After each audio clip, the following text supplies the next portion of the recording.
para kailangan meron silang tinatawag na quality control. Especially kung food, you're dealing with food. Hindi ka pwede magpadalos-dalos dito.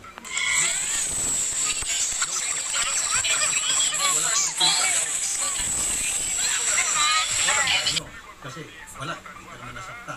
Pero yung sa pagkain, tulad sabi ko, si Jocelyn, kami ng siya. So anyway, Ma'am Angelique, meron ka po.